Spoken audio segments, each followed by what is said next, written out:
enjoying the last bits of this nice sunny day. Oh, yeah. Oh, yeah. Well, that's awesome. Wesley's Zooming at such a young age, right? They learn young these days. Yes, they do.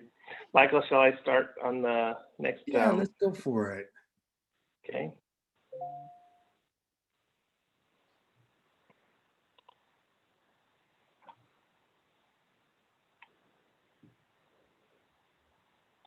It looks like it's at the end, so I'm going to go right back this. There we go. Okay, so we're just going to walk through real quickly for those of you that need a little refresher on how to navigate a Zoom meeting. If you're on an iPhone, it would look like this. You'd have your mute button, your stop video, your share content, and participants buttons, and just simply tap on those features to engage them. There's your video, and if you're requested by one of the facilitators to share content, this is how you would do it. You'd click this button, and then you'd have a series of screens, and just select the screen that looks like what it is that you want to present, and you'll be able to present. And then if you want to see a list of participants, click on this button. And then on a PC, the arrangement is very similar. You have a mute, unmute feature. Clicking that up arrow will show you what features you can select from. I'm using my microphone array. I have speakers set for my speaker's headphone. And then starting video, you would click here if you wanted to start video, or if you wanted to just have a picture, then you leave that selected the way you have it. And then participants list, same idea here. You click, and it'll pull up a drop down of all the people who are. Same thing for the chat. You'll be able to see who's in the chat. And then also this down arrow here, if you click on it, it'll show the list of participants, and you can either send a message individually or you can send a message to everyone. So if you intend something to be private, then just make sure you select the correct individual. And then you also have emoticons available where you can display a reaction to someone's comments. And then finally, when it's time to leave the meeting, you can click that button. And then if you're on a different platform, different type of phone, the icons are fairly universal. So, you know, this of course is your mute, your unmute. This is how you share content. This is how you start or stop video. This would be how you identify participants. This is your chat.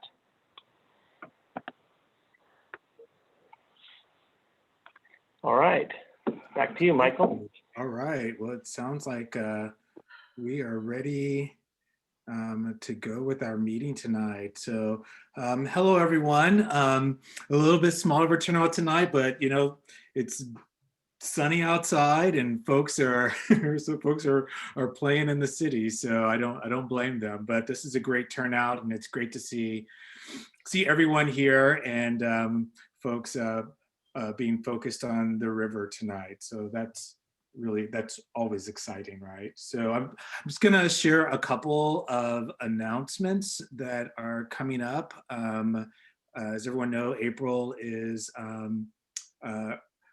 well, we call it Earth Week or Earth Day, but we could also call it Earth Month or Earth Year. But nonetheless, we're going to be there's going to be some Earth Day actions that are going to be happening, not specifically on Earth Day, but around that day. So, and I will put that info into the chat as well. So the first thing that's coming up is on April 17th, we'll be having an action at Cathedral Park to clean up some of the concrete that is on the beach there. So this is happening with some folks that we work with at the CAG and some of our other organizations that are on here too, with wanting to basically be hands-on in the in the process of seeing a new cathedral park. We're so excited about so many things that are happening in Portland Harbor with getting signatures to get things cleaned up. And we've actually got some progress through EPA, thank you, on working on Cathedral Park as well. So we figured, you know, community can get their hands in there and kind of help move this process along. So please come and join us. Bring your gloves. You're going to get wet. The CAG will provide a few gloves for those who may forget them or who just kind of show up impromptuly. So so that's happening on Saturday, and that is during the lowest tide of the month at Cathedral Park on the 17th. What time? It's at 4:30. We do have a couple of emails that have said 5:30, but it's probably better to be there at 4:30. And that way we can kind of, you know, meet each other, socialize. This is all COVID distance safe as well. We all know the routine. We've kind of been through this. So, but I just want to let everyone know that we will be practicing social distancing while we're doing this. Michael, can I clarify something? Sure. Are you talking about the concrete that's actually on the land that sort of goes into a V? No, this is the rubble that is actually at the In the water water. line. That's at Okay. the water line. Yeah. Okay. So yeah, those. I like that concrete. Yeah, that concrete's people much like more. to people like to sit in it. It's like a feature, you know. Yeah. That one will probably stay, but Okay. this is the concrete that is at the water line between the beach, where the beach and the water meets. Yeah. Okay, So thank it's you. it's mainly, you know, it's rubble, you know, so one person can handle. There may be a couple where you maybe need two people, but you know, it'll be fun. I think it'll be a good time. On the beach, on the other side of the pier, there's, you know, where the boats, some of the boats are docked.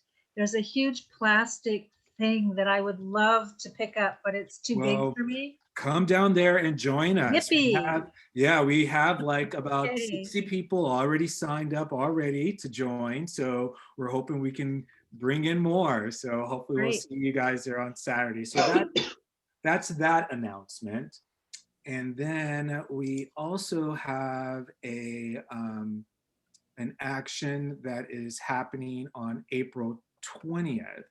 So everyone knows that Earth Day is the 22nd of April. So this is happening April 20th, and this will be, oh, you know, I did that wrong. I'm sorry, guys. I sent that to everyone for the cleanup.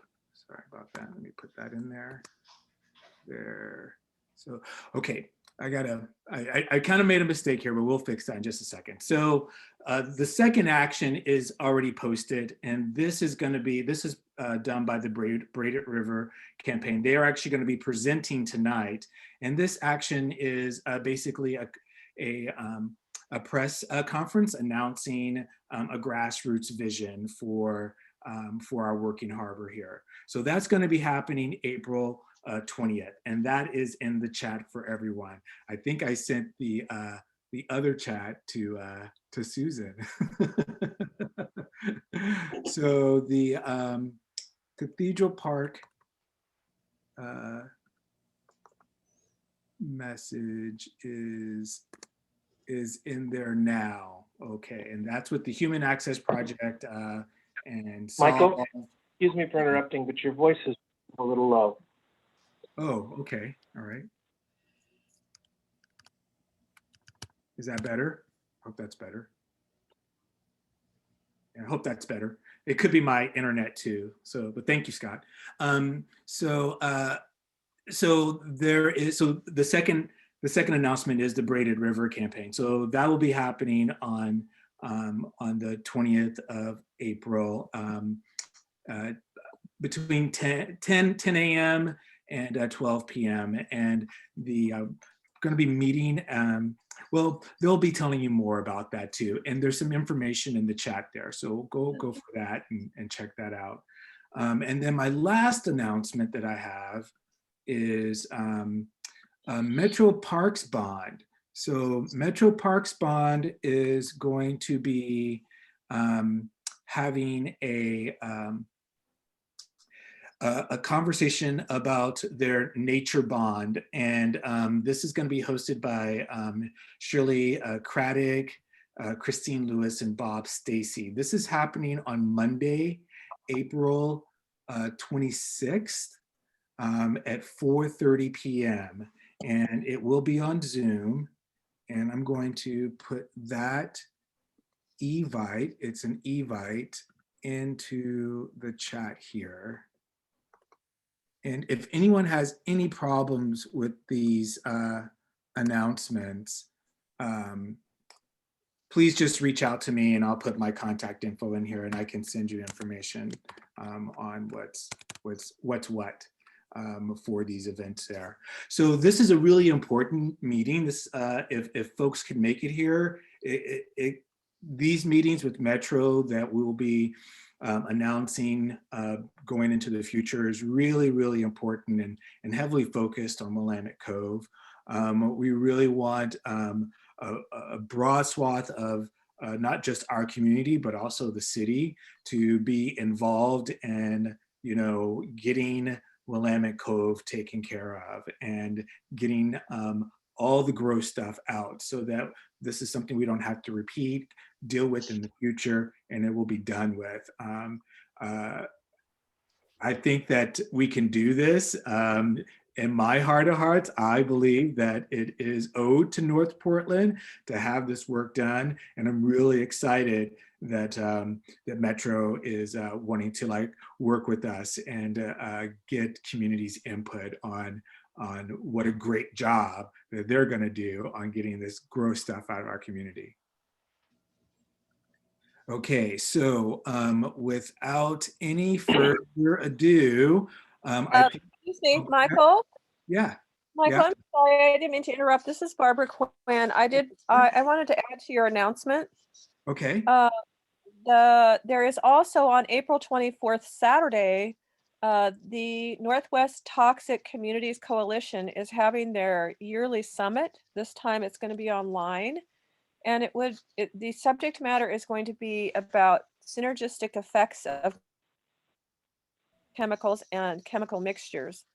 It's at a point that's been brought up over the years in the CAG, and it turns out that nobody knows a whole lot about chemical mixtures and what all these various chemicals can do together. There hasn't been a huge amount of study, but our speakers, one of them from EPA, and they're going to address what EPA is doing, how EPA is actually researching that subject at this time. So it might be of interest to your folks, especially folks involved in the Superfund. And so I'm thinking I have a JPEG poster here, and I have like a little small blurb, and I was wondering if I can put that in the chat. Oh, please do. Yeah, that's fantastic, Barbara. Yeah, thank you so much. Yeah, Northwest Toxic Coalition does a lot of really important work in this region. They normally host this event up in Seattle at Washington University. So yeah, if you can go ahead and just put that in the chat to everyone. And then if you want to send me an email, you know, with that too, I'll print it out and share it out with folks. Okay, that'd be great. Is there anyone else that has any Earth Day or Earth Week or Earth Month related events that they know of that's going on that I haven't mentioned? Please go ahead and chime in. I'll supply a little space for that there before we move to our first presenters tonight.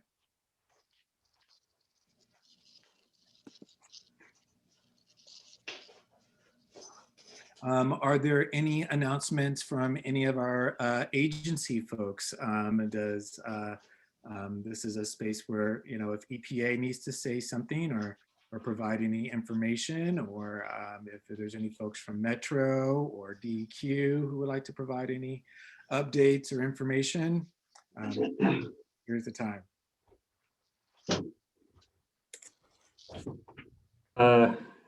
Yeah, this is Caleb. I can provide a few updates.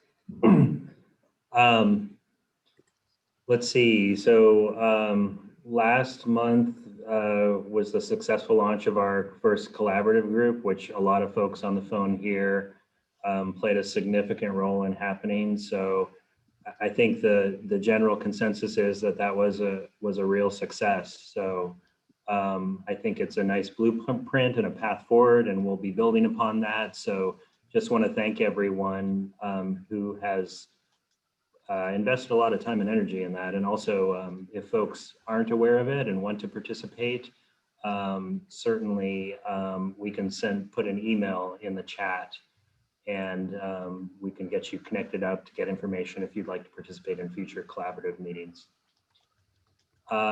Just two other very quick updates. So we're also convening, EPA is convening a Cathedral Park project area working group. And that's part of the collaborative. It's one of the working groups of the collaborative that I just spoke about previously. And the next work group meeting is Wednesday, April 21st. So if you are interested in getting involved, learning more about EPA's work at Cathedral Park to address the contamination, please reach out, and we can also put some information in the chat. Laura Newson, who's joining us tonight as well, is the lead in terms of organizing interest on that. So definitely reach out to her on that if you're interested in getting involved more at Cathedral Park. And we do plan to start doing some sampling there this coming in probably in the coming months. So it's a good opportunity to kind of get involved with work there if you are interested. And then lastly, just very quickly, I will just, since we have folks, we'll always put a plug in just for our fact sheet and updates, and we can put a link to that in the chat. If folks aren't aware of the Superfund work and the design work that we're doing now to address contamination in the river, just want to share that information. So we'll put a link as well for our fact sheet if folks want to learn more about that work. And please, there's contact information in there. Please don't hesitate to reach out to any one of us from EPA that is listed in that fact sheet to learn more about the work, or to ask questions or to get more information. So that's it from EPA, and thank you for the time. Yeah, sure. No worries at all. Okay, going once, going twice from our agency friends. Okay, all right. I think we're going to go ahead and move on to this. Well, tonight we have a really exciting presentation with Susan Boldholm from Frog Ferry and James Polson. If you guys aren't familiar or aware what Frog Ferry is, you're going to find out tonight. So this is really, really fun. So they're fairly large. Well, they're fairly new, and they have a large backing. A lot of people are really excited about this project on actually creating transportation on the river. So, you know, this is I'm super excited to hear the presentation. And without any further ado, we'll go ahead and pass it on to James. Hi, my name is James Paulson, and I'm the board chair at Frog Ferry, and proud to be the board chair of Frog Ferry. You know, just a little bit about myself. I'm a Portland native, grew up right over next to Emmanuel Hospital, literally 1 block away from it. So I'm very familiar with the city and very passionate about the city. And, you know, I just want to kind of tell you a little bit about my journey with the Frog Ferry system. Is that I had this idea about starting a ferry system, and I was talking to a workout friend of mine at the gym. You know, we're in the hot tub actually, and that guy, he's like, hey, you know, you need to meet Susan. And so, you know, about a week or so later, Susan and myself and my wife came along with. We met for happy hour, and Susan told me about what she was doing with the ferry system. And right then and there, I said, you know what, Susan, you're so far ahead of me. I just want to jump in with you. And I said, whatever you need my help with, I'm there. That was like almost 4 years ago. And now, you know, what we're gonna take you guys through is kind of, you know, it's years worth of work and processes and trying to do something that hasn't been on the water in so long. And so it's a lot of material. And I'm gonna warn you, Susan talks really fast, but she's on it. And it's really engaging stuff. Thanks. And so the easiest way to do it is we'll go through the whole presentation, and then we're just going to wait for you guys to pepper us with questions. You can either ask questions directly, I don't know what your protocol is, or we can also answer questions through the chat. So with that, I want to turn it over to our executive. Thank you for the salad. Susan. Great. Thank you very much for that introduction. I so appreciate your being here tonight, James. And has everyone seen my screen? Hi, excuse me for just a moment. This is Scott Burr. Someone has a dog barking in the background. Unless it's you, Susan, as the presenter, then everyone needs to self-mute, please. And yes, we can see your screen. And yes, we can see your screen. Great. Okay. Thank you so much. It is really delightful to be here with all of you. I have joined a couple of your previous meetings, and I know you're a large group, and so I've been just trying to familiarize myself with you a bit. I am going to move through things really quickly. Please jot down any notes for questions you might have. Typically, this presentation can often be an hour, and we're going to go through in a little under half an hour, and then we want to make sure and leave time for that question and answer, because candidly, for James and me, we have gotten as far as we have today because of these types of presentations and then hearing the key questions that come from you. So we've really just tried to address those questions here. And okay, and now my screen's not progressing. There you go. Can you see that screen? Yeah, okay. So we start with this really awkward slide of myself because people often wonder, who is Frog Ferry and why are you doing this? And why isn't it a public transit agency leading this? And so just briefly, a little bit about myself. I do have over 30 years of experience in Oregon with transportation infrastructure and economic development. I spent 10 years with Business Oregon. Part of that was being a co-founder of Cycle Oregon 33 years ago.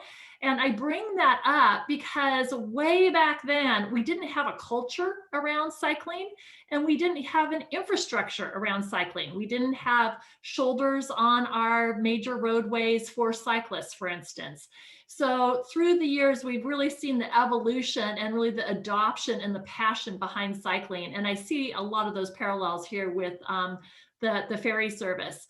I spent 10 years with the leadership team at the Port of Portland. I was a vice president at Greater Portland, Inc. and Travel Portland. And then I spent 5 years with a legacy helicopter company, an Oregon company called Erickson, that specializes in emergency response, particularly battling really big forest fires. And then I've been a student pilot here in the area. So flying over the rivers and particularly up to the Puget Sound area and seeing the ferry service as far as I can see, I just was really curious, why aren't we using our river systems? And particularly, this is going back 4 years ago, as I was starting to see the stories about highway widening and all of the dollars going in to transportation infrastructure and our ever increasing greenhouse gas emissions, and just wondering, there's just got to be a better way. So I never intended to start this. This was just, the curiosity killed the cat. And that's certainly what happened here as I learned more and more and got more and more passionate about this opportunity. So we just believe the status quo of planning and investing in road and rail and just doing the same thing over and over again without looking at best practices and emerging technologies is not wise for Portland. And we believe an effective transportation system provides choices and that there's really a lens of social and climate equity. So very quickly, for the 4 years of where we've been, going back to 2017, almost to the month, I took a Saturday and I just started doing research, and in a couple of weeks, I put together a little project plan. I did some outreach to some of the ferry leaders in Seattle and San Francisco. Many had connections here in Oregon. And I just said, do you think it could be done here? And my intention was to gather a lot of the data and the best practices and then to bring it back to our transit officials. And that's what I did. I went to PBOT and ODOT and TriMet and Metro and said, you know, here are these resources in San Francisco and Seattle. They say they do believe it can be done. They're very willing to help us look at this model. And our local transit officials said, whoa, whoa, whoa, time out. We think this has merit, but we don't have the capacity to take this on and we don't have the expertise. We think you should take this on and we'll partner with you. So this was how really Frog Ferry was born. And in 2018, we hosted a press conference out on the Portland Spirit. We had every media outlet in the region show up, and Sue Van Brocklin's on our board, and she's done the pro bono PR, and she was like, I can't believe it. This is all we do really is stage press conferences. It's just so rare to get this kind of media turnout. And so we had these really great stories that came out. But what happened then was we had the private sector calling us saying, we love this idea, we want to help out. And so it was just really through all of this passionate interest that we kept going. And we had meetings with the local public transit agencies, and they said, okay, there are 3 different studies you need to conduct. And if you look over on the right-hand column where it says delivered in orange, those are the 3 different studies. They said we had to raise money for it, whereas the public transit agencies have a budget. So keeping in mind we're a little nonprofit, we had to raise about $500,000, and we did.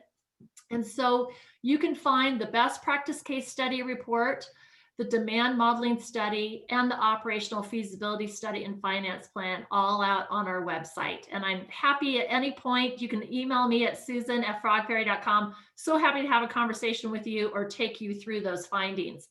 And then for 2020 and 2021, our board, and there are 8 of us on the board, we chartered 3 key goals. And so you'll see them at about 5 o'clock on the screen. Goal 1 is go ahead and raise the money for and conduct and deliver that operational feasibility study and finance plan. We did that. Those public transit agencies have all validated the results. They believe our assumptions. They believe we've been super conservative. They had a voice in how we set it up. And clearly that feasibility study says this can be done. It doesn't mean it's easy, but clearly this is feasible. Our second goal was then to secure a public agency sponsor to make a request of the Federal Transportation Administration, or FTA, for funding. So the FTA has a passenger ferry fund, and that is a pot of money that the state of Oregon does not regularly go after. And that budget this year is $60 million. And as many of you know, Congressman DeFazio oversees transportation infrastructure. So that pot of money has actually grown. And the Portland Bureau of Transportation, under the leadership of Commissioner Hardesty, actually agreed to be our sponsor in January. That's a big, big deal. And then goal 3 is to build out a pilot project proof of concept to launch in summer of 2022. And we know that's super ambitious, but I'm going to speak to that in just a minute, as well as where that route is. So just in the 3 buckets of phases, we've done a lot of research and outreach. I do want to point out for that coalition building, we have about 1,600 stakeholders behind us on this effort, 9 volunteer teams comprised of about 200 active volunteers. and to date have generated or provided a value of about $6 million from the private sector, conservatively. And then for phase 2, we're at the start of really the planning and building out and funding a pilot project, proof of concept. And we had our board meeting earlier today. And so James and the board, we went through the pro forma, and there's a lot of detail there. We're working with a really exceptional ferry consultant named John Sainsbury out of Seattle. This is all he does for a living. He worked with us for 2 years pro bono, just really wanting to help out Portland, and we got a little bit of money, and so we've actually been able to pay him as he's been conducting the feasibility study and the pro forma. And then phase 3 is for 2024 to start operating a public ferry service. So not to say, oh gosh, we're going to have 9 stops right off the bat, but really to begin growing that. And our mission, I'm not going to read everything word for word, but I think it's really important to understand this is for a public ferry service, so not privatized. This would be much easier to do this privately. There's private money out there, but it's super important to us that this is accessible to everyone here in the Portland region. We really want to keep the cost down and for this affordable to everyone. And so that's why we really come at this. And it, like I said, it's more difficult to do this as a public transit mode, especially us not being a public agency. But the ethos behind this has always been for this to be accessible to everyone. And this is for a passenger ferry service. And I say that because a lot of times people think of Washington State ferries. It's very, very different. Washington State ferry system all takes autos.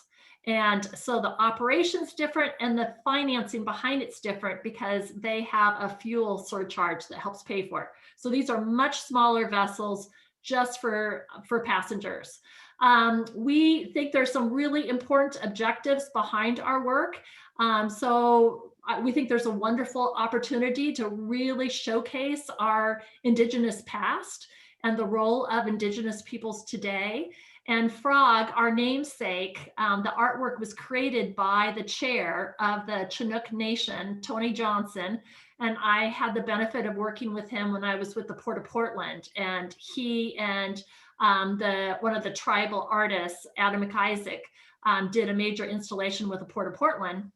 And as a thank you, they gave me a lithograph of Frog. And Frog is amphibious and is said to have taught the Indigenous peoples how to fish by going down to the riverbank, collecting nettles and stitching them together to create nets, and they represent good luck.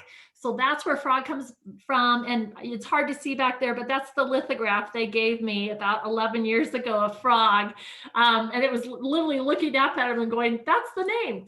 Obviously, resilience planning and emergency response is very important in the age of a pandemic. We know that having vessels on the water for river cities is considered very, very important. The San Francisco ferry system called WEDA is Water Emergency Transit Authority. So their funding and their whole creation was based on being prepared for the next earthquake. And we created a white paper last summer that's out on our website that speaks to the advantages of river cities having those assets on the river. The equity benefit is exceptionally important to us, and James is our chair. I just feel like he is constantly reminding us of the importance of it. We have a community benefit plan that we started, James, 2.5 years ago, 3 years ago. We've had open houses and events at Cathedral Park and the BES Water Lab, and as well as at James' condo on the South Waterfront, and he's made breakfast for us.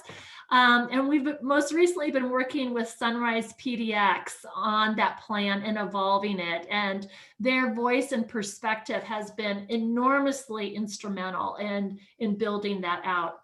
The low operational subsidy, I'm going to get to in just a minute.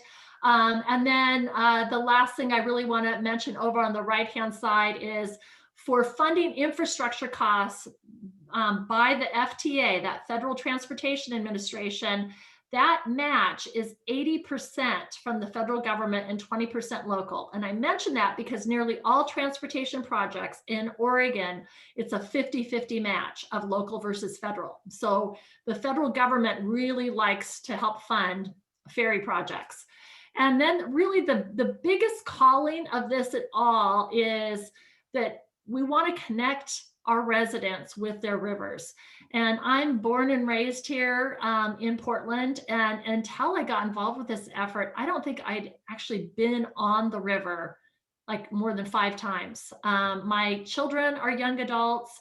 And there's just very few opportunities to access the river and the river system. And so we're working with the Human Access Project.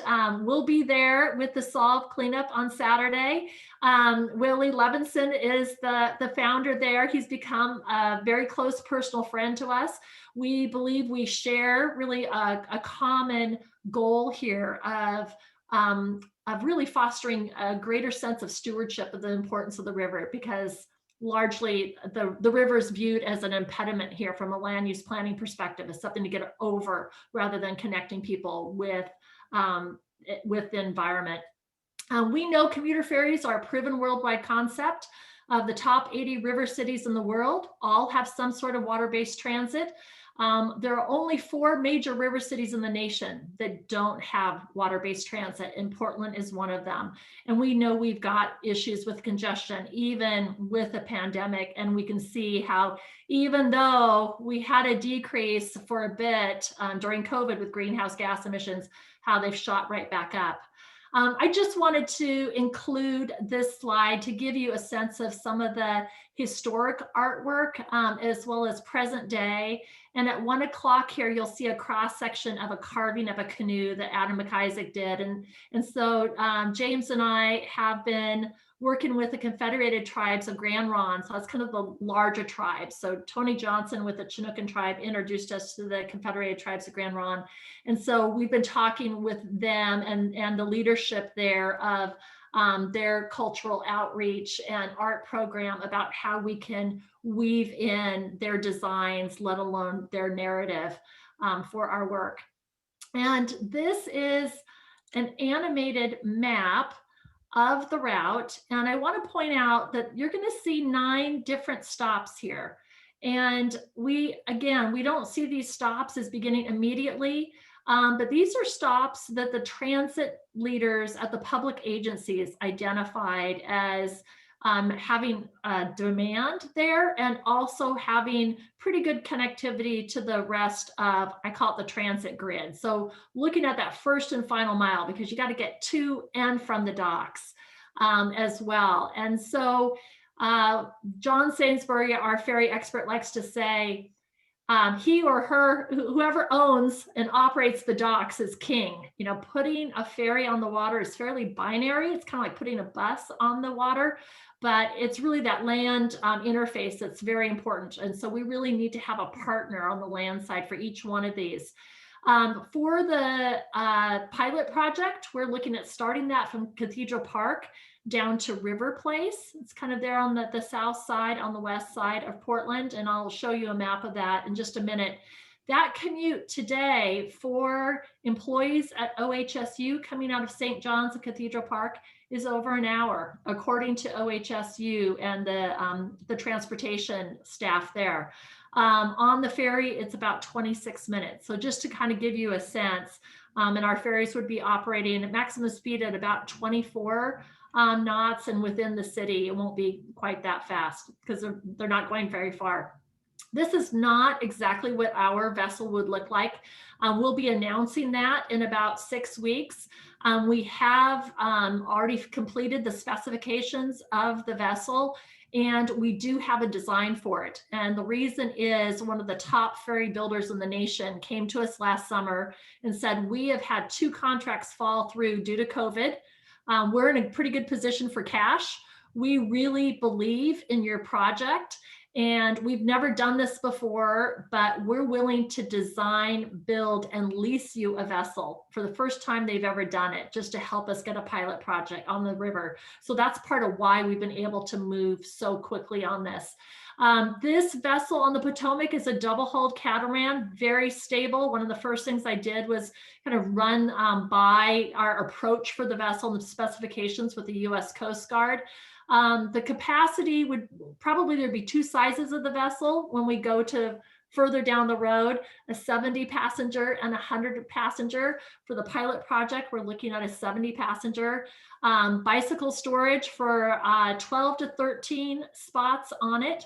And we like showing this approximation of the vessel because we've had people say, oh, you're going to be raising the bridges all the time and impeding auto traffic. And that's not the case.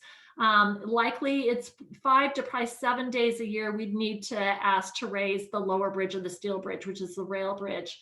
Our intention for the future is to have a fully electrified fleet. And we are posting a number of kind of best practices for ferry systems around the world. So electrification, bringing in hydrogen fuel cell to actually prolong the electrified charge is out there. For a pilot project, we're not going to have time for the design engineering and looking at the environmental considerations in time for that. So down the road, we really want to do that and do that the right way. For the pilot project, we plan to put in a traditional diesel engine, but what's very, very important here is that we would be using renewable diesel or R99. And I have had a couple of folks question if there are adequate sources here. And actually we have been working with some of the suppliers here. So for that pilot project proposal, if you look at the right-hand column, it'd be one 70 passenger vessel running 6 days a week, about 14 hours a day from Cathedral Park to the South Waterfront. And that ticket price would be $3 is what we've run the pro forma on, and $1 to $2 for honored citizen pricing. Our target audiences, just briefly, our bread and butter are going to be commuters. That's reliable income we can rely on, starting at 5 in the morning and running on the hour, probably 5 a.m., 6 a.m., 7 on to 10 a.m. and then crisscrossing the river during the day. And then on Saturdays, we can do more excursion type things. So OMSI has actually a pretty good dock now. They really want us bringing families to visit them. Milwaukee has said, gosh, for our music festival, could you come and bring people to our dock that we have out there in the summer? Sure. Could we call on Vancouver a Saturday a month? So we're looking at all those different opportunities. Lots of supporters and stakeholders. This is a very, very complex initiative, by far the most complex project I've ever worked on in my career. And it's just having everyone talk to one another. And I know we've got some folks on from the EPA and the DEQ. We have a Kaizen session in June with 10 different state and federal agencies. We're really excited about, because the more we have all these agencies talking together, the better off we are. We do a lot of one-off conversations, but it really is helpful when we're all integrated. And then 9 volunteer teams. And we actually had 50 volunteers we took out on the river a year and a half ago. And we're really looking forward to being able to do that again. But as you can see, this was taken at Cathedral Park. We had 3 donated vessels being able to run the river. Here are 4 of the teams. So I think somebody's on this call might need to mute. And so maritime operations, we have quite a few folks out of the Seattle market that have been helping us pro bono. Strategy and public affairs, we have a great group of people there. Nina Bird is a board member, really specializing in corporate sponsorships and partnerships, strategy, DEI programs, really, really bright. And she's an avid paddleboarder who lives down at the South Waterfront near James. So she's brought a tremendous value to our board. Our engineering team, Kevin is with Intel, Daimler. We have a number of engineers there, and with PGE. We do have letters of support from both Pacific Corps and PGE as we're looking at the electrification and those needs. our public agency sponsors or partners, I should say. The finance team, Scott South is our former board chair. And then Dan Bauer is executive director of Portland Streetcar, and he's spent, I think, 17 years with the Portland Bureau of Transportation and Portland Streetcar. So really knows the city of Portland and how it works. So he's been a wonderful, wonderful mentor to me. Community fairs, there's my fearless leader, James Paulson, and the chair of our community outreach. Charlene Seidel recently joined our board. A prominent business leader from the South Waterfront. We had really hoped to stage our home port down the Zidell property, but there is a remediation berm the entire length of their property. So we realized that wasn't available to us, but she's been helping with a lot of introductions to the business community. Private sector providers, we're so grateful to. Marketing communications, Allison Tivnon and Sue Van Brocklin on our board. And then we're just starting up the customer experience team. So that'll really be focusing on the customer experience, but particularly looking at mitigating infectious diseases. We have a couple of experts who came to us and said, we really want to help with that.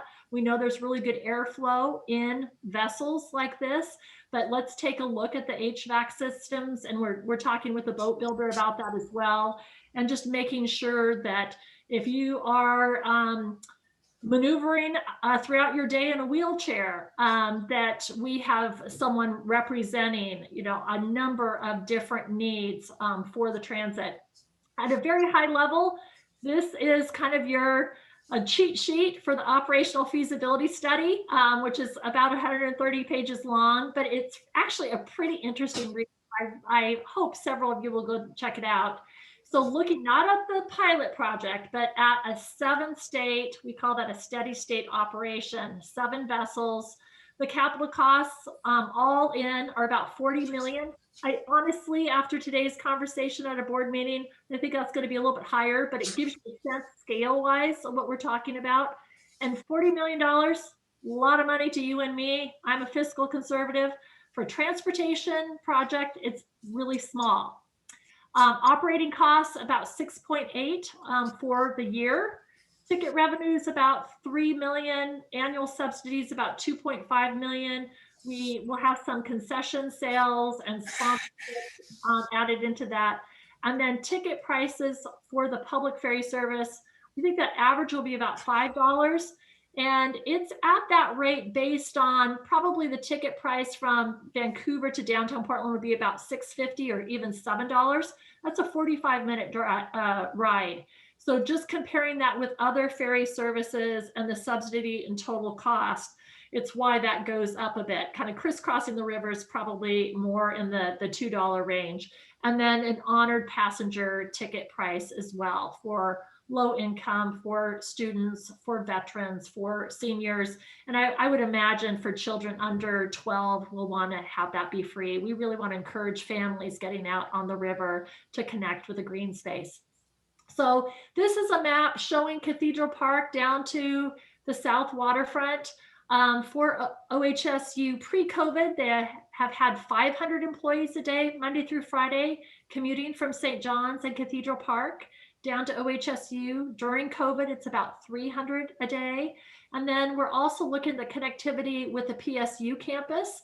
PSU has 26,000 students. So we've been in recent conversations with their transportation leaders there. And so they're putting together a survey for students and faculty and their campus community who live in St. John's and Cathedral Park. And many of you may know, but there have been discussions of putting together a shuttle there through St. John's and Cathedral Park down to the dock, I guess for many years.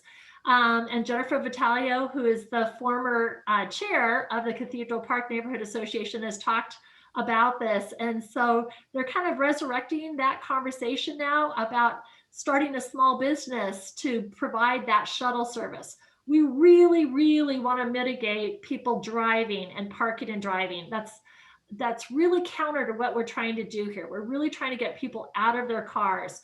And you'll see in the operational feasibility study all the ways people can access that dock. So if you're walking or you're biking or you're taking a scooter, or it's called a kiss and ride if someone's dropping you off, as someone is like going to take a child to school. So we're looking at overall what that total throughput is, and we'll be doing some surveys with the residents there. And this is the pilot project, and I just like this little diagram showing the electrification process on it. Under the total cost, we're looking at that being $8 million for, it's called planning, mobilization, and operations. James and I, we spent quite a bit of time looking at the revenue opportunities for this. And I want to keep in mind is, you know, people often say, oh, you should make the ferry free to everybody. And I would love that so much. But I think it's really important for people to understand this is a public-private partnership where we're raising every dollar we come up with. We don't have a public entity just writing us checks for this. So we're trying to be very, very conservative so we make sure we get us off to a great start and that we have adequate funding throughout. And then as we're able to toggle back for ticket prices, that would be great. And then for those of you that live in the area, this is an aerial view of the Cathedral Park, the two docks there. Portland Parks has the jurisdiction for the park there. And then the Oregon State Marine Board has provided funding for that south dock there. So you can see kind of the DCB, that's the south dock. And so they have an interest in this. And so what we have been suggesting is, can we use that dock, because we really want to minimize infrastructure, we want to minimize impact with the river, because we know we really need to be really prudent with environmental assessments and considerations for any builds that we have. So we're trying to use existing infrastructure for the pilot project as much as possible, and put in a flexi float, which is a temporary dock where you see that's E. Have people really queue up so they line up at B. We don't want them just waiting and standing on that dock. And we'd be looking to reinforce that dock. And by what do I mean by reinforcing? I don't know yet. We have not done the engineering on it. We do know that we'd need a railing probably on one side. And so we're very cognizant of the fact that for ADA requirements, and we speak to that in the operational feasibility study as well, and also knowing that the funding for the existing dock came from the Oregon State Marine Board. Their funding comes from licenses throughout the year. So we need to make sure we're leaving that landing and the dock, particularly to the north, available for recreational boaters. The good news though, in this partnership is if we can come in, get the federal dollars, improve that dock, and we're there for 2 years for the pilot project, and then we move from that. And we've got a couple options then for long-term. So the one up at 1 o'clock, that's a bigger dock and project long-term. That's a possibility that we put out there for Portland Parks. And obviously there'd be enormous environmental considerations and research that would need to be conducted for that. We're also looking at, as you look down at the bottom slide, that's an aerial view of Green Acres, and that is privately held. And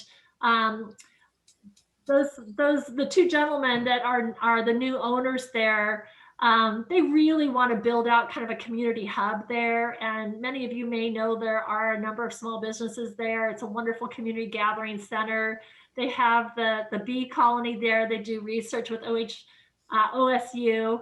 James and I have been down there a few times and meeting with them, and they like the idea of having the ferry serve through there, because we would provide kind of year-round foot traffic through as people are coming through and buying a sandwich and buying a cup of coffee. So we're in conversations with them as well. They just had a Kaizen session with, I think, DEQ and EPA. And so some of you that are on this call may be aware of that. So we're kind of in lockstep with them on this, just to see for the future what's going to make the most sense for all of us. There you go. So I would welcome any questions you might have for James and me. Thank you so much. That was great. That was fantastic. Yeah. So, folks, any questions? Either just unmute yourself and go forward and ask, or you can put them in the chat as well. I just wanted to say I really am glad you're going forward with the electrification research. I think that's a really great goal. And also to sort of ask, it seems like it might make sense to make your pickup nodes somehow interchangeable with the mass transit light rail. Is that something that's gone into the calculation at all? It looks like a lot of your areas are real close to light rail stations, but I just think looks like that might be a good idea.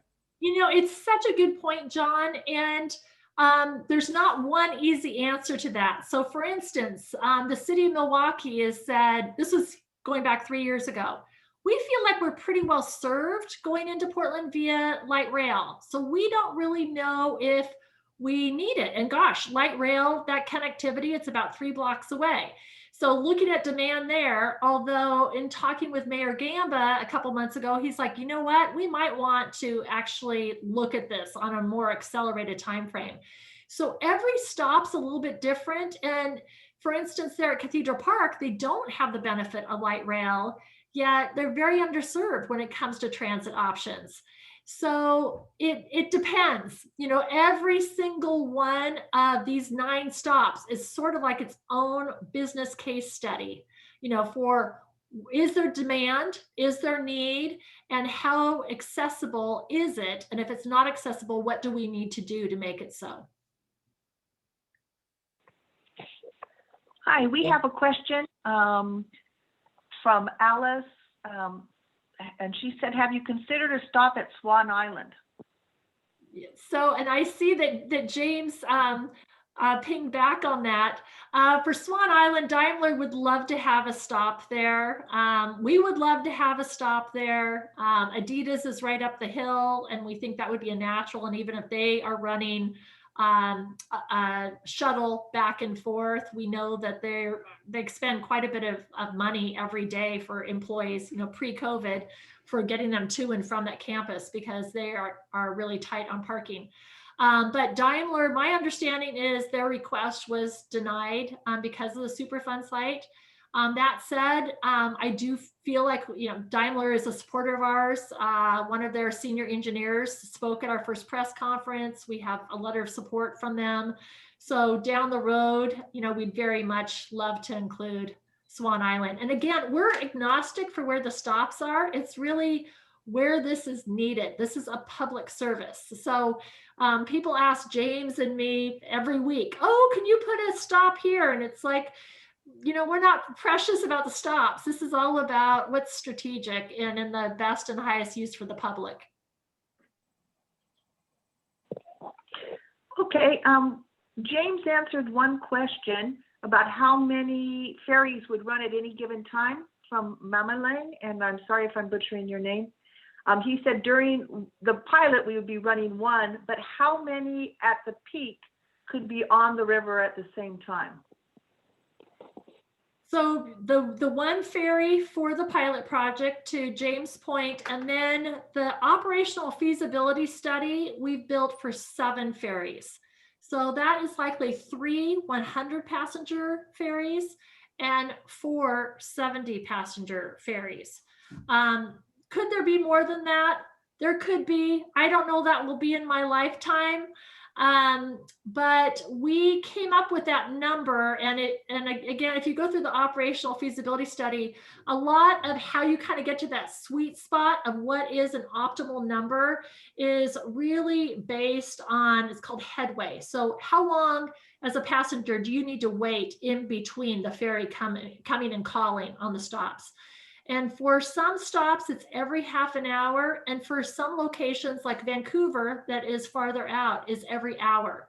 So looking at the demand we know of and building out these ferry dock locations, we're saying 7 vessels. Okay, that's it. That's all we have for the chat at the moment. I just want to say if I had to make a choice if I wanted to go downtown and take a light rail or ride on the river, I'd say I'd go for the river. Well, thank you for saying that, John. And the research coming out of the San Francisco ferry system speaks to the #1 preferred mode of a commute by San Francisco residents by far are the ferries.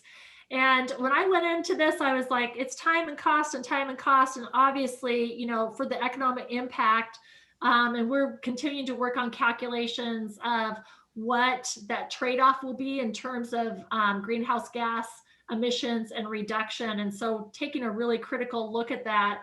But John, to your point, that research very clearly says, coming out of San Francisco, it's the value of my time. I get on the ferry, it's relaxing, it's reducing my anxiety. I can tend to my emails, I can get back to text messages, I can listen to music, I can take a nap. Whereas if you're in a car or on transit, you know, it's a very different experience. And so we just think this mode could be a real win for people if they're commuters or just to go out and see another part of Portland and connect with the rest of our community, because we've become so siloed given all the congestion. An obvious analogy to me is the Grand Canal in Venice and the Vaporetto, which provides pretty much an artery through the city. It's almost a water bus. But my question is, I live in Cathedral Park.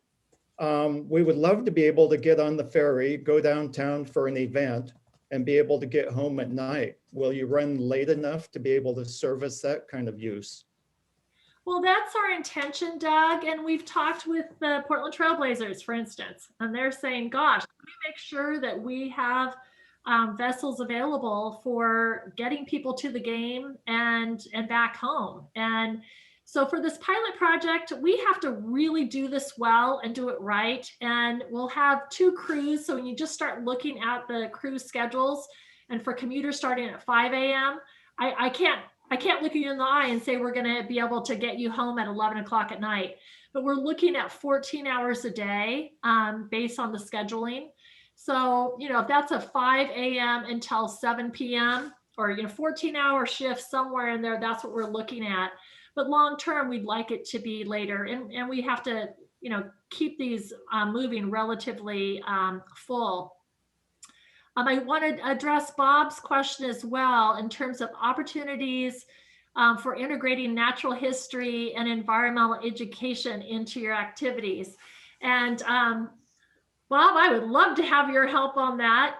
We have a board member, Allison Tivnon, and she's already calling the tours that are educational in nature tadpole tours because it's Frog Ferry, so tadpole tours. And the Confederated Tribes of Grand Ronde and Greg Archuleta he leads the cultural outreach program there. He's offered to write the narrative from the perspective of Indigenous peoples and looking back 300 to 20,000 years ago when they would have been living in the area and moving around the region by canoe. And then certainly for the educational aspects around the environment are going to be very, very important to us. So we can get kids out there to see the wildlife, you know, in the air, flying overhead, in the water, seeing a fish leap. Me growing up here and my kids, we haven't had that opportunity. And so honestly, that is, I think, the highest calling of this project is to get people out there and better understanding and respecting the wildlife that's running right there through the river. You had said that you guys are going to be having some space for bicyclists on the ferry as well. And I was just reading about the ferry, the walk-on ferry up in Seattle from between Kingston and Seattle. And the biking hookup and locking mechanisms was a fiasco because there wasn't a universal hookup attachment for the variety of different bike designs, models, shapes. And I'm just wondering if you guys are doing any research to make sure you don't make the same mistake. Yeah, they're pretty embarrassed about that up there. And like I said, we have 5 leaders with Kitsap County and King County ferries. Those are the 2 passenger ferry groups, and they share the terminal there for Seattle. And John Sainsbury, our ferry consultant, is very much on top of that. So I've been out on several of the ferries up there and just looking at the different modes. And so we want to make sure we've got the ability to move bikes on the ferry, but then also with Bike Town, we want to make sure that we have that connectivity there as well. So we've had conversations with Kyle's the gentleman that runs the bike hub under OHSU. He said, would you guys want me to come in and provide that capability at Cathedral Park? You know, he's like, I'm not looking to make money off of it, but if it helps resist our dependence on cars, that would be great. So absolutely, Michael, we're looking at those best practices. We're really trying to learn from other case studies and kind of take advantage. And fortunately, it's a really sharing community in the ferry space. It's relatively small, but even looking at New York and Boston, looking at Brisbane, the Clipper, Oslo, their best practices. Really, Europe is leading in this area, and particularly for the green technology.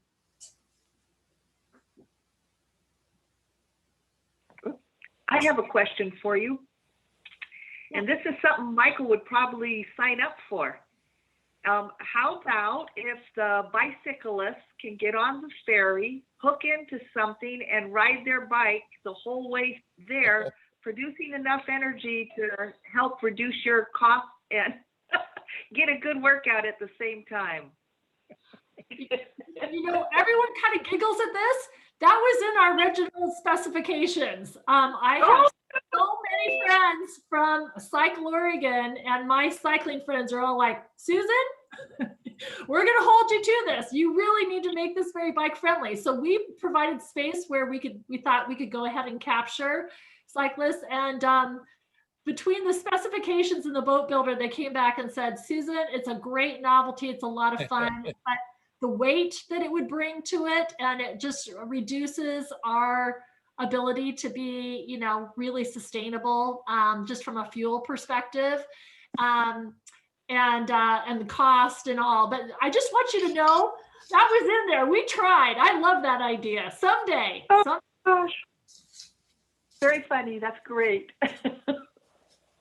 Okay, I think we have just reached about the time frame where we need to switch to the Braided River. Do you want to take one more comment, Michael, or take 2 more? If we got two more comments, and then we'll switch over. Okay, it looks like Doug is ready to go there. Yeah, from the perspective of the Portland Harbor Community Advisory Group, we've been trying to increase awareness of Superfund activity on the river. And obviously your ferries are going to be going back and forth all day long. The advantage to us is it creates an awareness of the activity on the river, and that involvement of the public facilitates the fluidity that everyone can do their work. It keeps the contractors honest. It creates public awareness of what's going on in the cleanup. So something that might not have occurred to you is going to be a really big boost for what we do on the river.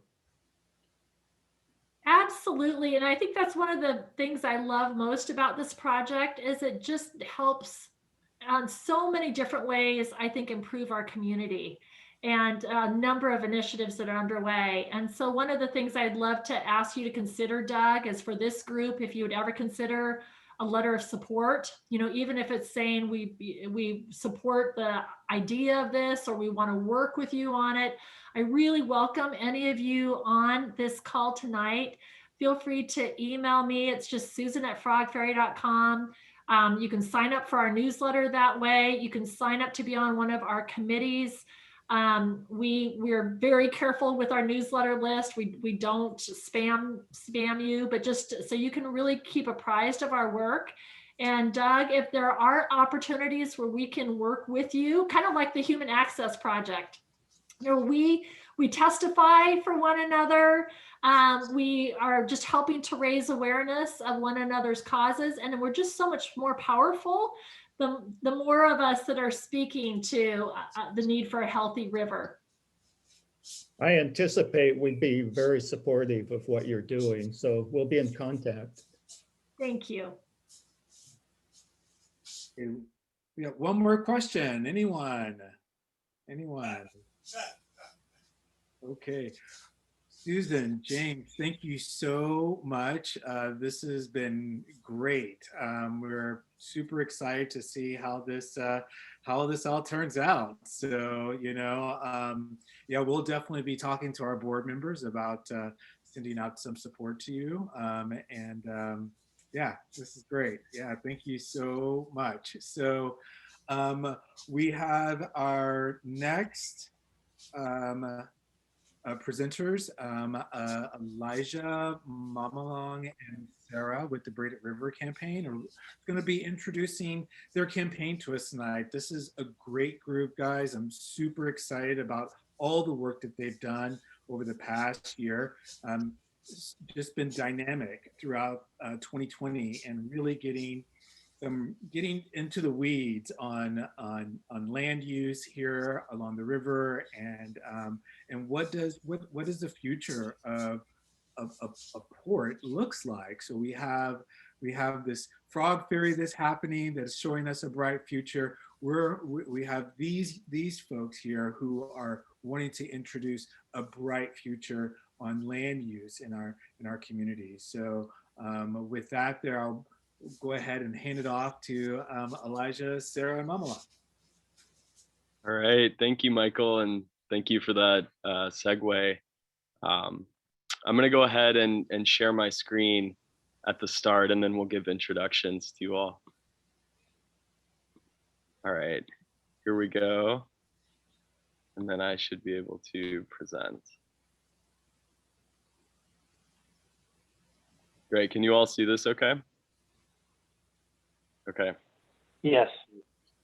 So I'll start just by saying that we're the Braided River campaign. We formed during 2020 in the pandemic. We're a group of community members, Willamette River advocates, environmental justice organizations, residents of North Portland, creating a community conversation and trying to co-create and imagine a vision for new economic paradigm that centers environmental justice for historically marginalized people in the North Portland Harbor, from the Broadway Bridge to Savi's Island. And I'll start by saying my name is Elijah Cetus. I use he, him pronouns. I work with Portland Harbor Community Coalition as a member of the Braided River campaign. And I also grew up in North Portland, so this issue is near and dear to my heart. I'll pass it to Mamalam. Good evening, everybody. My name is Mamelan Mamela. I use she, her pronouns, and with Elijah, I also work at the Portland Harbor Community Coalition, and I'm also a member of the Braided River campaign. Before I pass it on to Sarah, we're just gonna read a land acknowledgement. We acknowledge that we are on the traditional village sites of the Multnomah, Cathlamet, and Clackamas bounds of Chinook, Tualatin, Kalapuya, Molalla, and many other tribes who made their homes along the Columbia River. The Multnomah are a band of Chinooks that lived in this area. We thank the descendants of these tribes for being the original stewards and protectors of these lands and waters since time immemorial. We acknowledge that Portland, Oregon has the 9th largest urban Native American population in the United States, with over 380 tribes represented in the region. We also acknowledge the systemic policies of genocide, relocation, and assimilation that impact many Indigenous and Native American families to this day. We're honored to be guests upon these lands and waters. We pay our respects to elders, both past and present, who have stewarded this land throughout generations through today. And I'll pass it over to Sarah. Hey. Well, Okay, so it was wonderful to hear about the Frog Ferry, because in many ways that vision is kind of similar in some ways to our vision. As Elijah said, we're a group of like educators and healthcare providers and engineers and people in the community who wanted to create a vision for how this stretch of river could be for you know, the generations to come. So we chose the name of Braided River because, as you can see here, the lower Willamette River was a system of channels and lakes and streams, and that all of these things made for a rich landscape that was full of food, and it was the pathway to the Columbia, as well as connecting to communities all the ways down the Willamette River and the Willamette Valley. And this is a picture I took recently of the new Sauvie Island restoration project, which I think they tried to capture the Braided River aspect. You know, we see the channel, the Multnomah Channel, and we see those wetlands and lakes that were such an important part of the river system. And I'm just talking a little bit about what the assets of this river was before settlers came. Just that it was really rich in food. It was a floodplain, and those floodplains created fertile soil. It created opportunity for wildlife, ducks and geese, and all different kinds of fish, and many, many plant communities that provided food and medicine. So just a rich, rich landscape. Oh dear. Okay. This shows the river between 1888 and 2001. What we know from journals and different reports is that the river flooded, and the river was tidal, and so it was undependable in that way. And so there was a great attempt made to alter that landscape.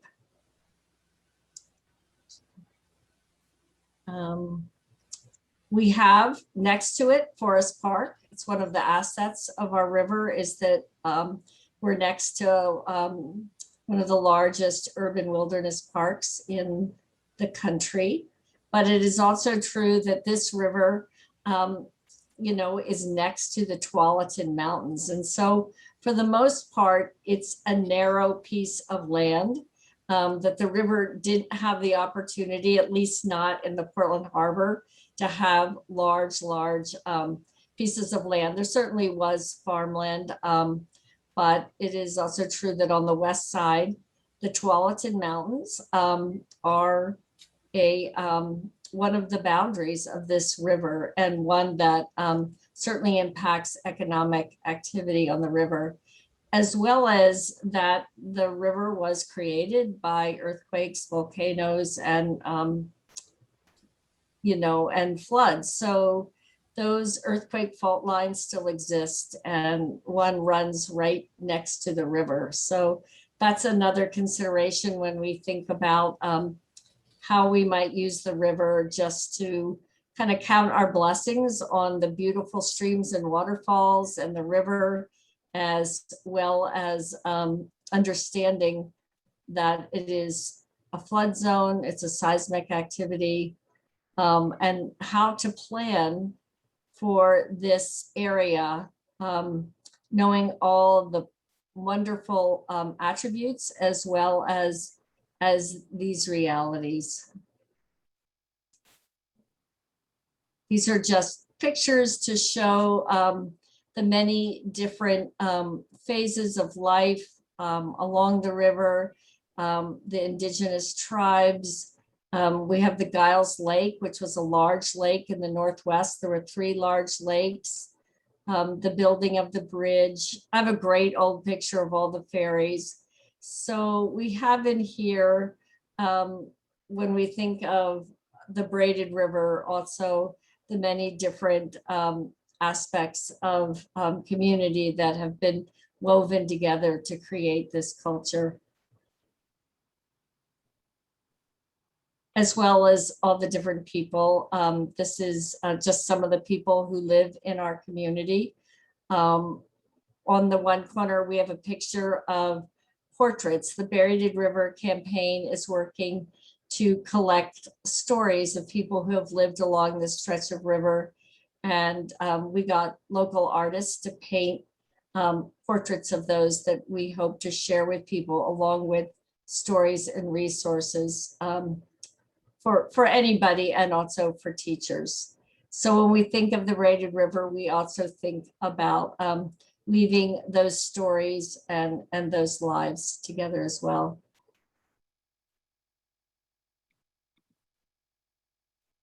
Okay, Mama.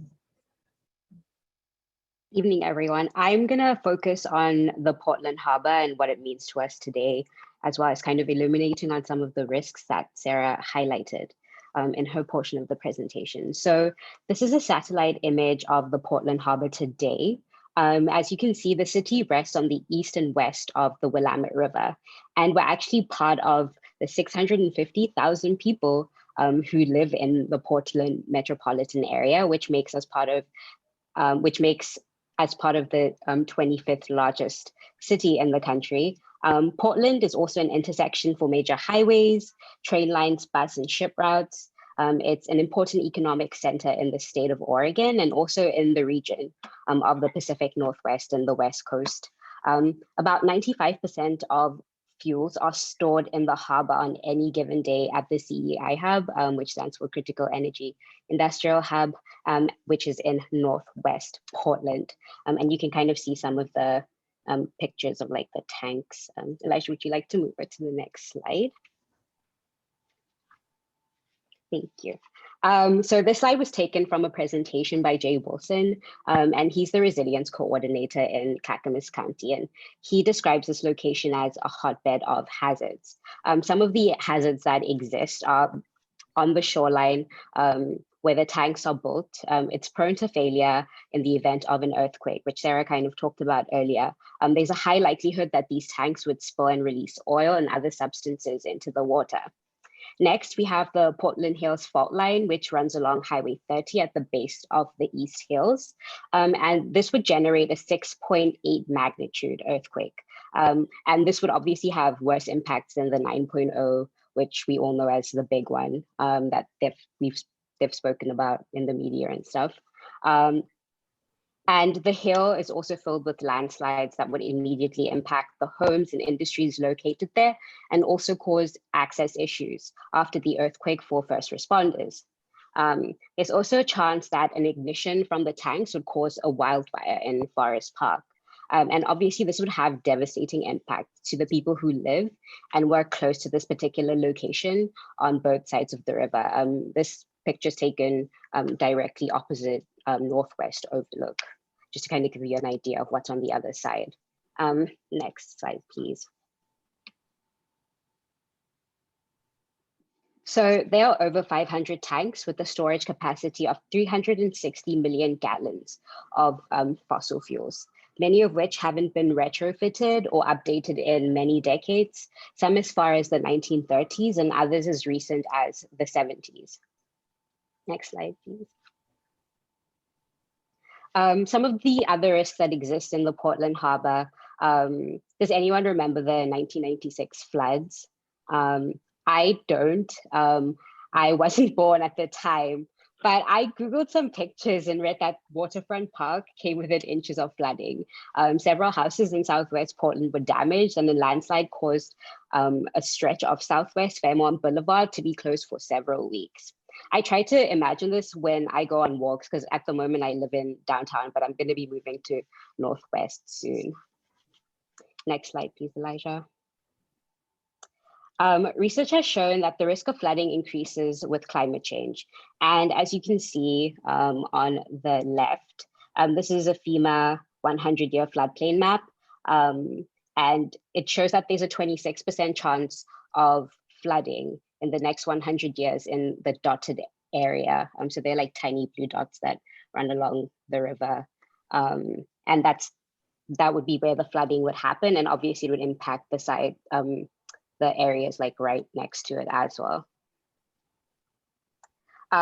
The Portland Harbor is also home to a federally designated Superfund site.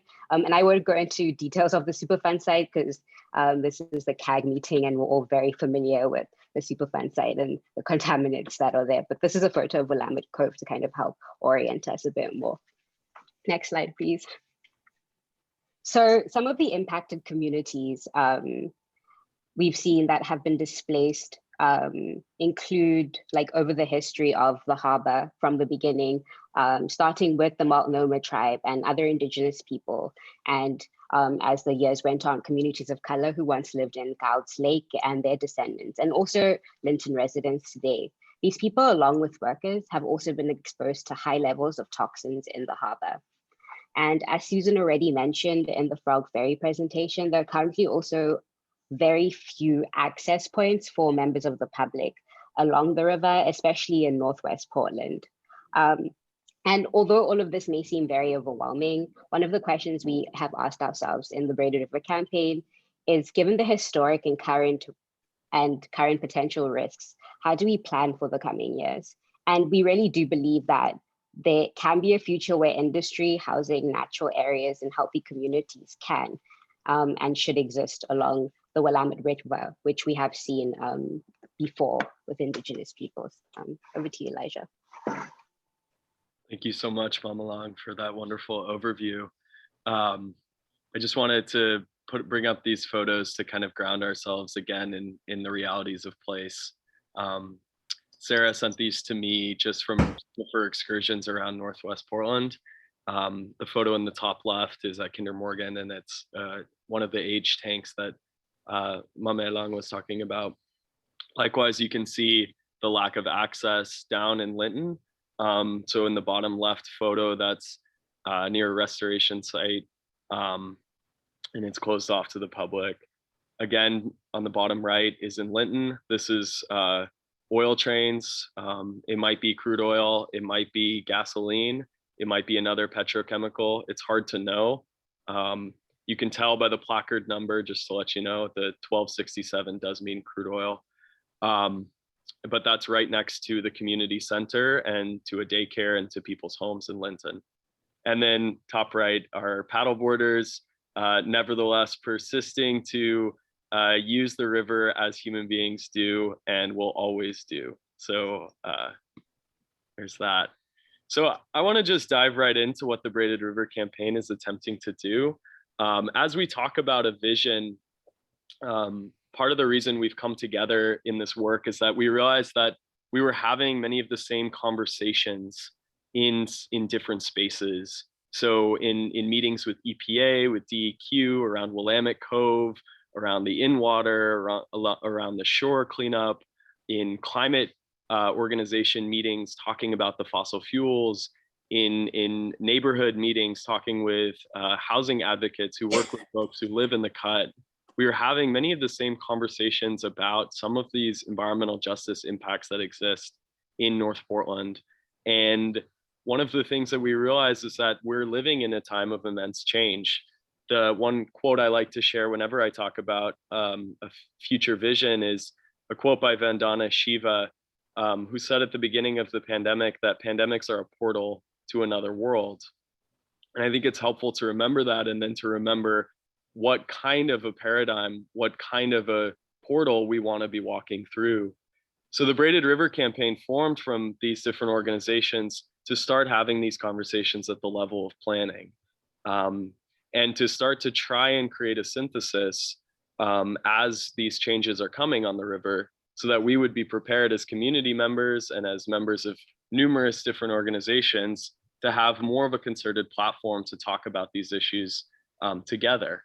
So this slide I just put together to give you a mind map of some of the threads we're trying to braid as we talk about planning: habitat restoration, river access, retrofitting and deconstruction of the fossil fuel storage. And we are clear about that we do believe that in the future, we will be moving away from fossil fuels. And regardless, the Cascadia earthquake poses too daunting a threat for us to just sort of blindly continue on this path waiting for it to happen. So we do call for retrofits and deconstruction of those fossil fuel terminals, or a managed decline is another way to think about it in the long term and short term. We also are looking at protections for small businesses, knowing that this is an industrial area that is facing gentrification, especially given the Port of Portland's turnover of their Terminal 1 and the development of condos there. We want to make sure that as changes happen in the Portland Harbor, that the small businesses that can use the industrial area are protected. We also want to be thinking about worker services. One of our campaign partners is the Pacific Coast Coalition for Seafarers. And we're just starting to talk to them about what it would mean for there to be a seafarer center in the Portland Harbor. And so if we're thinking about long-term planning, how can we elevate demands like that? And then a full Superfund cleanup with community benefits, something you all are actively engaged in and we're grateful for. Good, safe jobs. And we want to get metrics for what that could look like. And then really focusing on clean energy, manufacturing, and trade. So acknowledging that this is an industrial hub and is an economic benefit to our community. How can we bring good jobs in the new clean economy and have those jobs go to the community and to impacted community members and communities of color and low-income people? So we've engaged in the city's economic opportunity analysis planning as our first sort of foray and advocacy space. So here's just a little overview of what we're up against and why we started in the economic opportunity analysis. The cycle of economic planning in the Portland Harbor has so far looked like primarily a concern for a deficit of industrial lands. The Portland Harbor is geographically constrained, as Sarah and Mamelang mentioned. And so what we see is that there has been a cycle in the past of natural areas being converted into industrial lands. And then that process can quickly move into commercial and then residential conversions. And that can then lead to more natural area conversions, such as the proposal to develop West Hayden Island that spanned decades. And then that cycle can then spread into more industrial lands. There are already policies to prevent that cycle from happening. But what we see is that the EOA, the economic opportunity analysis, doesn't reflect the concerns and the true context that we've outlined in this presentation. It focuses solely on that acres of industrial land without giving consideration to the social, environmental, and really economic benefits of a paradigm shift in the Portland Harbor as our city changes. So we launched in with some specific policies, and we realized that it wasn't enough to simply say, these are our concerns, we want to see these reflected, because what we kept hearing from city planners was, well, okay, but what do you want? And where's it going to go? And these sorts of questions. And so we realized that, you know, community, as we so often have to do, is we really have to make the road. So I want to be clear that these are really provisional ideas. We wanted to create them as a kind of sounding board and to reflect with our community, to see what people supported, what they thought was missing, but to continue down this road of trying to advocate through this planning process. So I just wanted to show the map itself, since I know this is a group that enjoys a good map. This is a really broad platform, and it's kind of a list of just policies that we think are tangible and could be achieved to really help create a more environmentally just and economically beneficial future river. So this EOA planning process, just for context, is set for 2040 EOA. And despite, you know, and since climate change, the earthquake, and these other changes aren't mentioned in it, we wanted to really focus on some of those issues. And So you'll see we have calls, for example, decoupling fossil fuel storage from heavy industry, prioritizing retrofits and deconstruction and the jobs that come from that. And then we also have things that are broader about, for example, Linton as a river town. So given the transition away from a fossil fuel economy, we wanted to advocate directly that the community plan would guide development. And we know that Linton, for example, has come up with a community plan for development of their riverfront, and it's been opposed by the fossil fuel industries. So we wanted to name that explicitly. In the thriving Willamette River, we wanted to mention, for example, the minimum of 50-foot greenway setbacks. This is a greenway under the state planning guidelines, and we want to see that reflected actually on the ground. Restoration, protection of key wildlife corridors. We can create salmon habitat every quarter mile, and that work has been done to map it, but there lacks the, really the vision. So that's just an example. We would love to get your thoughts and have you think about this with us. And so now we're kind of launching our campaign. We've spent a year in quarantine, thinking and building, and we still have a very long way to go. But as we're doing this ongoing advocacy through this planning process, we want to bring in more people from our community to work with us. So on Tuesday, this coming Tuesday, we're going to have a mini press conference down at Terminal 2, the Port of Portland, which was originally or was so recently planned to be a baseball stadium. But that future is now a little bit uncertain. And so we wanted to go there as a space that was sort of represented this real question mark, this potential for the Portland Harbor. And we're going to have speakers there. Our host for tonight, Michael, is going to be one of our speakers. Bob Salinger of Portland Harbor, of Portland Audubon, excuse me. Cassie Cohn of Portland Harbor Community Coalition, Lori King of Climate Jobs, and Jesse Braverman of the Pacific Coast Coalition for Seafarers will be some of our speakers. 10 a.m. to 12, we hope you'll join us. And it's also an opportunity for us to show some love to the seafarers who come into the Portland Harbor, and who many are not able to leave the ships right now, but they're there nonetheless. And so we wanted to also try and ask for donations for snacks, warm clothes, toothbrushes. So if you can't make the presentation or the press conference, but want to just drop off supplies, that would be much appreciated, and we will be there to collect those. So thank you. Thank you so much. Thanks, Elijah. Thanks, Malan. Thanks, Sarah. That was great. If folks have questions, please either put them in the chat and we'll get to those, or you can unmute yourself and ask questions of our presenters. Also, a lot of these links and information are in the CAG's announcement that came out this weekend. So if you got the CAG's email announcement, and I believe that there's a link also to the email announcement from EPA as well, you can get to these links for this weekend's event and next week's event. All right.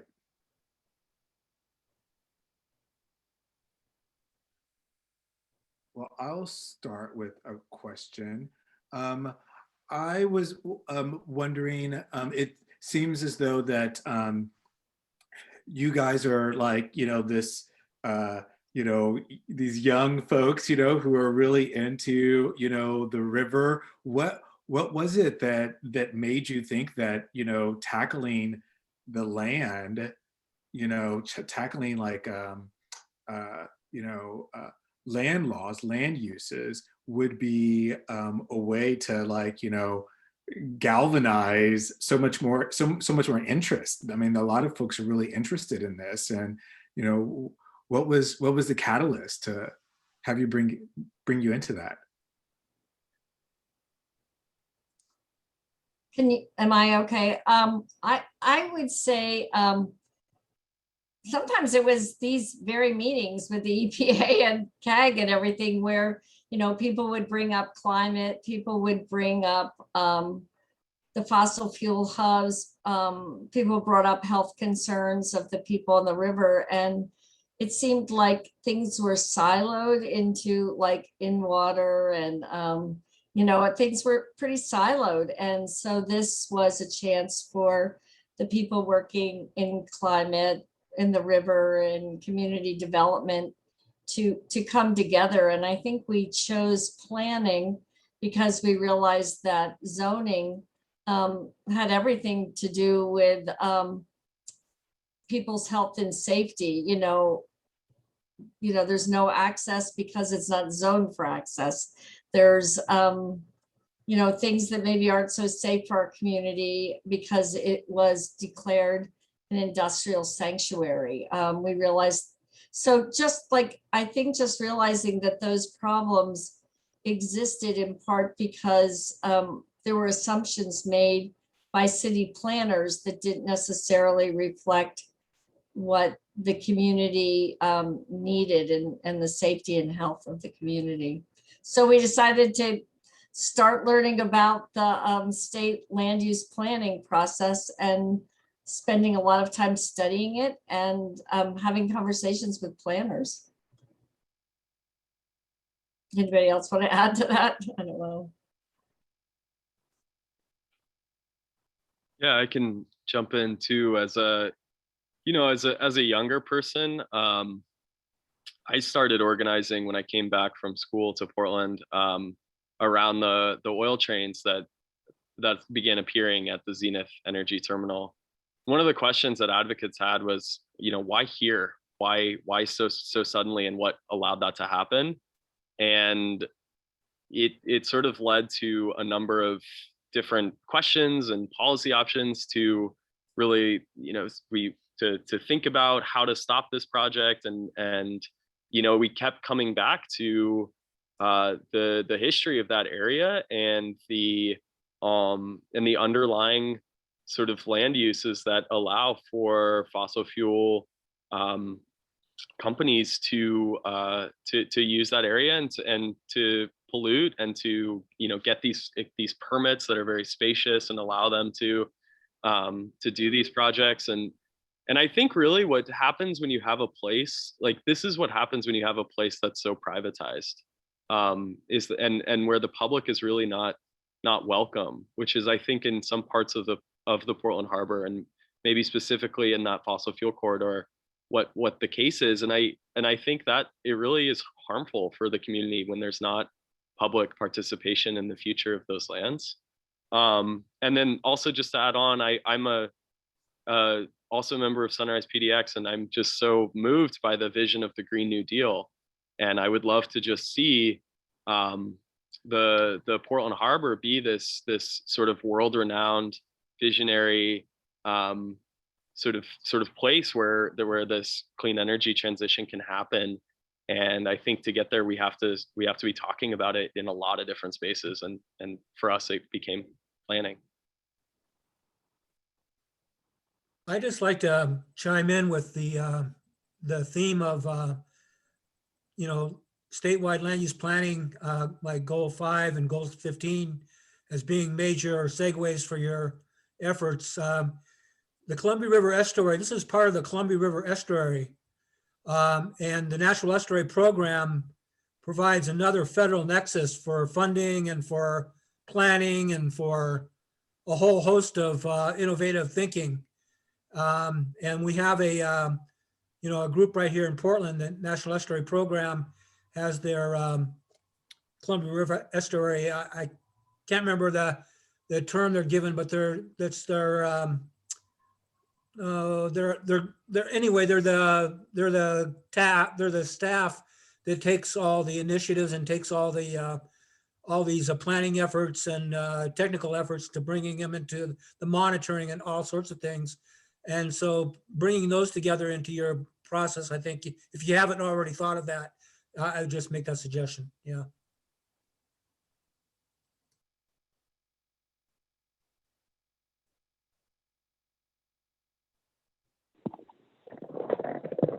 Are there any other comments or questions?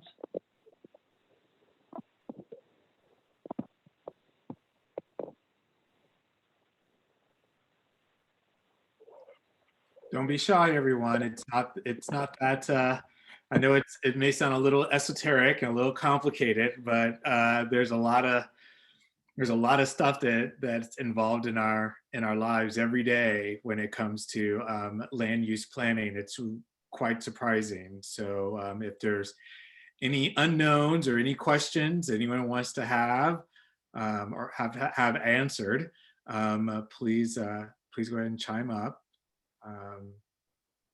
We're really grateful for Sarah and Elijah and Mamalong for presenting tonight and bringing us, all of this work that they've been doing for the past year. It is a lot to chew off, and I am highly impressed at their tenacity to tackle something like land use. And it's about time. It's about time that it has been tackled here. It's been ignored for far too long. So thank you. Thank you so much. Thank you, Michael. And thanks, everyone.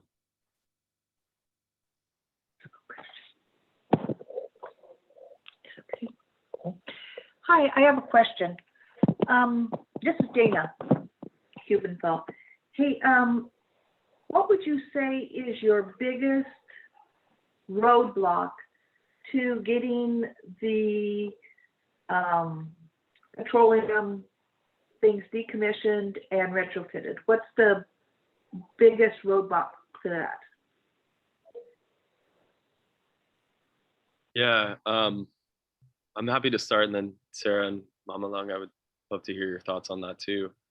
I mean, I think honestly, it's the public agencies, and especially the city and state taking ownership and actually planning for it. I mean, I think there have been so many studies talking about the risk, and even our greenhouse gas emissions reduction targets have clear implications for that fossil fuel storage area.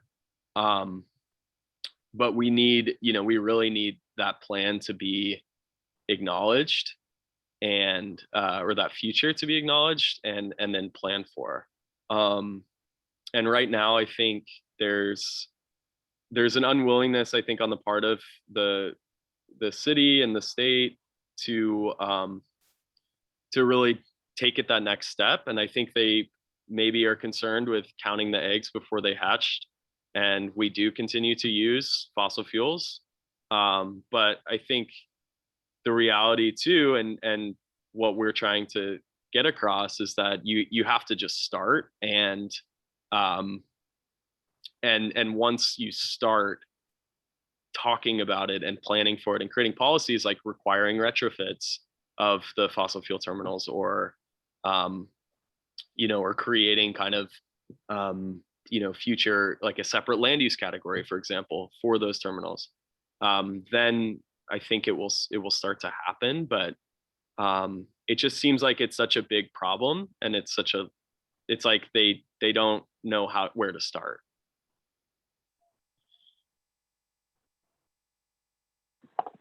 Okay, thank you very much.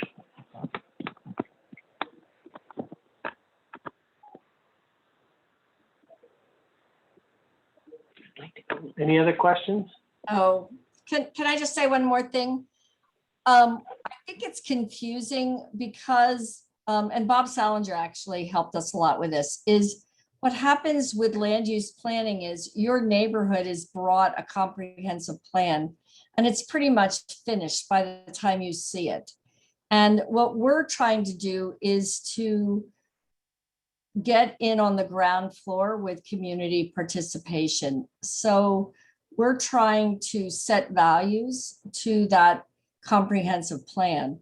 And comprehensive plan, like the current one, is like it's sometimes out for 15 to 20 years. And so the planning that communities do now will impact people for a long time to come. But we feel like communities haven't gotten in on that soon enough to really make a difference. in terms of the health of the river and climate and really good, clean, green jobs. So I don't know whether everyone's familiar with a comprehensive planning process, but that's kind of like everything, you know, where there's an apartment, where there's a house, where there's a park. I mean, when you drive through Portland, what you see is the comprehensive planning process.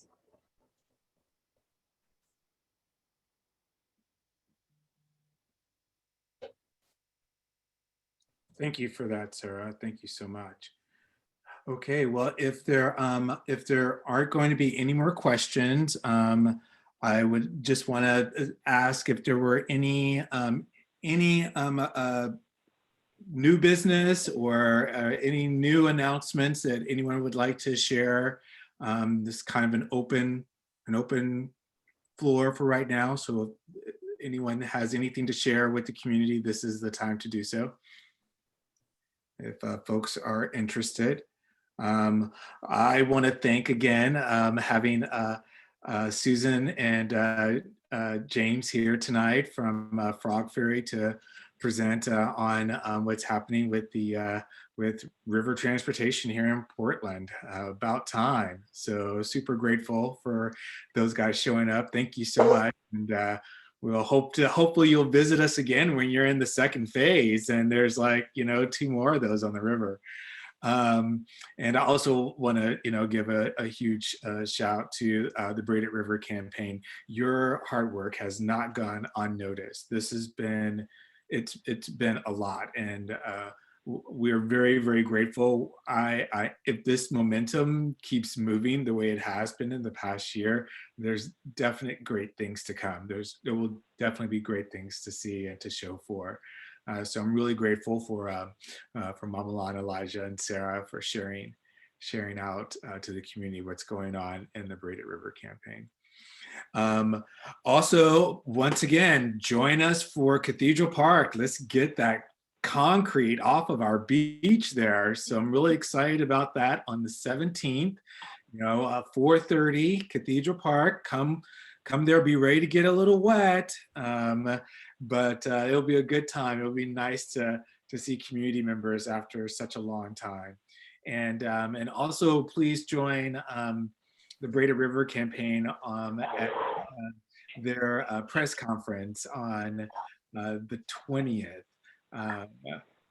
Yeah, on the 20th at 10 o'clock, 10:30 at Terminal 2, and that's on the west side of the river. If folks don't know where Terminal 2 is, then hit the link in the chat there that talks about the announcements and the CAG newsletter, and it'll send you right to Braided River campaign. I believe Braided River campaign also put in their link to where the site will be. And yeah, so with that, we have 5 more minutes left. Does anyone have anything to say? We can just say hello to one another, or we can call it an evening. So I'll just kind of leave it open for a moment in case there's anything that anyone wants to share.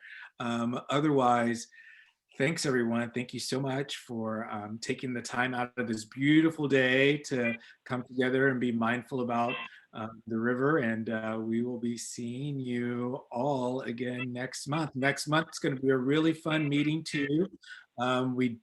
We have a couple of things lined up, but one thing we have for sure is we're going to have a presentation from the University of Portland, and they're going to be talking to us about their river campus and how that remediation project went along with the old Triangle Park.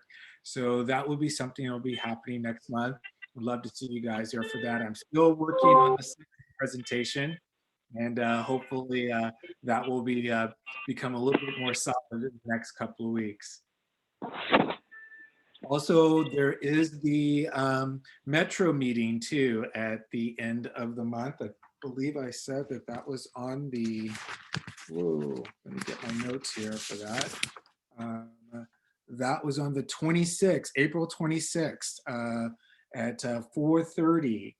There's a link to that as well that's in the thread. So if you scroll up to the thread, you will see a link to the Metro event. So we'd love to see community members there.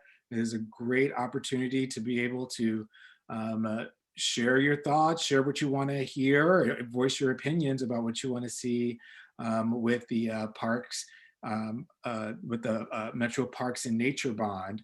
Like I said, this event is going to be hosted by Counselor Shirley Chadrick and Christine Lewis and Bob Stacy with Metro. So please try to make it if you can. This is a great opportunity. We weren't even in, Willamette Cove was not in the Metro Parks and Nature Bond grant until we as community came together in December and voiced our opinions on why it should be, and now it's there. So showing up works. Showing up works, and showing up and using your voice works. So let's keep it going on that there.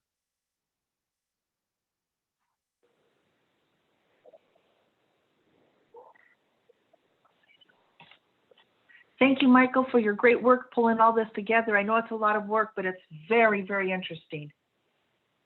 Oh, great. Thank you. Thank you so much, Dana. Thanks. Thanks, Mama Lan. Thank you.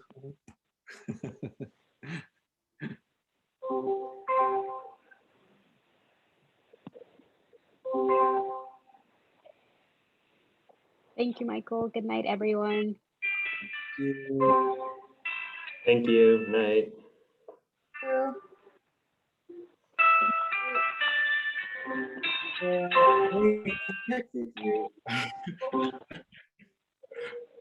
Hi, Sarah. Thank you for showing your little one.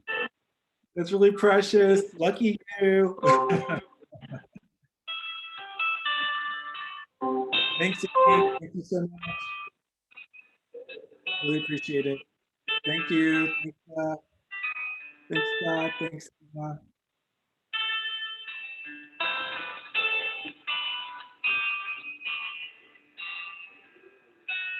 think I'm gonna go ahead and sign off, Annie.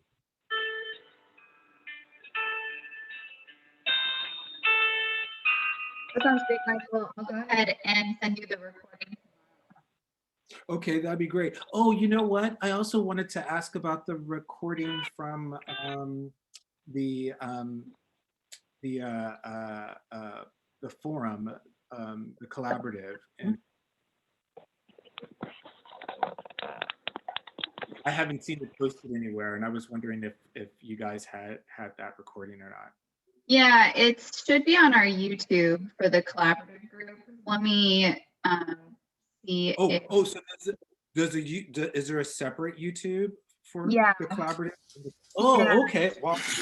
Well, I didn't know that. You'll have to share that with me so I can be able to share that link out. Okay, cool. Yeah, I think we haven't. I don't think we sent it out yet because Lucila's working on excising out this presentations in separate videos, and then she's gonna send that information. We're gonna send that information out, but I will send you the link so you can have access to it right away. Oh, okay. I was just gonna add it to the Portland CAG. Oh, okay. Yeah, that's all. I just hadn't seen it there, and I wasn't quite sure if we missed it or what. So yeah. No, we're just a little slow in getting the No sections worries. pulled out, but yeah, let me send you the link. I can just see if I have it, and I'll forward it to you tonight. Okay, yeah, no worries. No rush or whatever. Okay. But I just wanted to bring it to your attention. That's all. Okay, But sounds thank good. you so much. Yeah, you're See you welcome. next Have a great night. Great job. That was really interesting. Well, if you can get out this weekend, come and see us over at Cathedral Park. Oh yeah, that sounds like a lot of fun. All right, I'll talk to you soon. Thanks, Michael. Bye. Bye. Good night, everybody. Good night. Thanks, Scott. Thank you. Oh, thanks.